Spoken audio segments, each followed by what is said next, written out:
55 కోట్ల రూపాయలు అప్పు చేసింది చంద్రబాబు ప్రభుత్వం. బీఆర్ఎస్ నాయకులు కృషాంక్ మీడియాతో మాట్లాడుతున్నారు. ఇప్పుడు లైవ్ చూద్దాం. సైబర్ డ్యామేజ్ కంట్రోల్ బ్యూరో లాగా నడుస్తున్నది ఇది. Cyber damage control Revanth Reddy గారు చేసే వ్యాఖ్యలను ఎవరు కూడా రాష్ట్రంలో ప్రశ్నించొద్దు అని, అది మీడియా వాళ్ళైనా సోషల్ మీడియానైనా ఎవరు ప్రశ్నించగానే ఈ డ్యామేజ్ కంట్రోల్ వస్తుంది.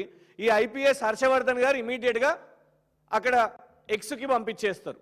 అది ఆదివారం కానీ ఆదివారమే ఇంకెక్కువ పనిచేస్తుంది ఈ ప్రభుత్వం. అయితే ఇందులో విచిత్రం ఏంటంటే లాస్ట్ లైన్ ఏమని రాసిరంటే, informing the user could cause them to flee or conceal their identity which would hinder the investigation.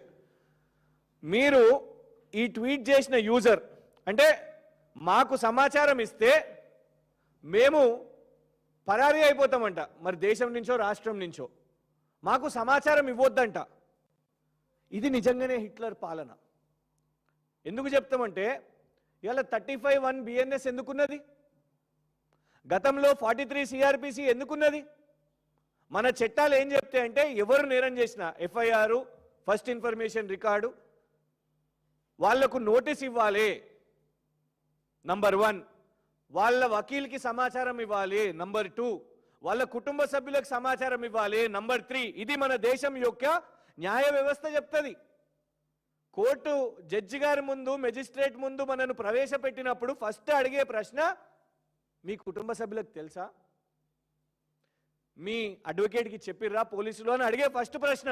కానీ హిట్లర్ గారి ప్రభుత్వంలో తెలంగాణ రాష్ట్రంలో వాళ్ళకు చెప్పకండి, వాళ్ళు పరారైపోతారు అంట. అంటే చట్టాలను ఎంత దారుణంగా కిరాతకంగా హిట్లర్ గారి ప్రభుత్వం, రేవంత్ హిట్లర్ గారి ప్రభుత్వం వాడుకుంటుందో దీంతోనే అర్థమైపోతుంది.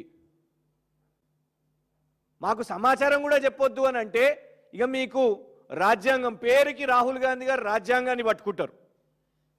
రాజ్యాంగాన్ని పట్టుకొని దేశం మొత్తం మాది మొహబ్బత్ కి దుకాన్, మాది ఇంద్రమ్మ పాలన అని చెప్తుంటారు. గిదా మీ మొహబ్బత్ కి దుకాన్.